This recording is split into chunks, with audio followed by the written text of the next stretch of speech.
support that's already given to Somaliland, but the scale of this humanitarian crisis demands more and more stake. The children are elderly are already dying.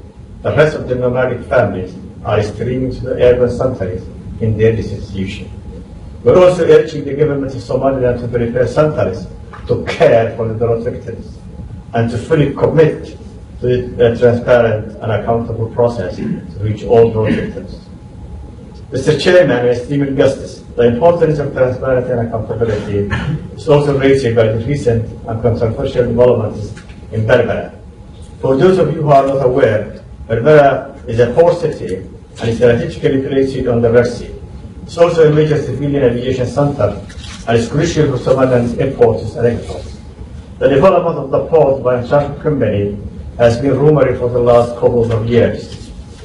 In June 2016, a deal was signed between DB a Dubai-based company, and the government of Somalia. According to the initial MOU document, DB has committed to investing $442 million in the port in a period spanning over 3 decades. The Waddani party encouraged the development of Somaliland assets and recognized the potential of Berbera port. It has the potential to serve landlocked Ethiopia fast-growing export-import trade. However, we are very concerned by the lack of transparency and accountability in the DB contract. There was no open tender process, and the contract details and impact is still shrouded with secrecy. When done in such non-transparent manner, it has the potential to increase corruption and to rob the Somaliland people of their assets.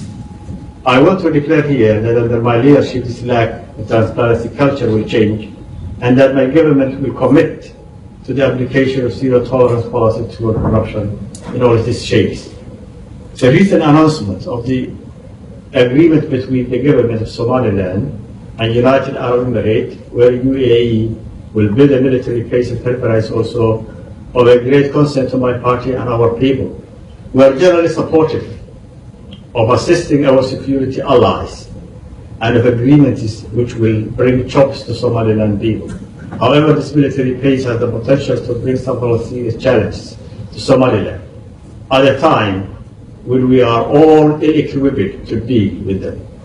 This includes Somaliland being drawn into the conflict in Yemen and into the wider geopolitics of the region. There is also a risk to Somaliland's national security if we are seen to take sides in the geopolitical conflicts without adequate and compensating safeguards. Moreover, Berbera and the use of these strategic national assets are for Somaliland a crucial factor for the future development or the building political alliances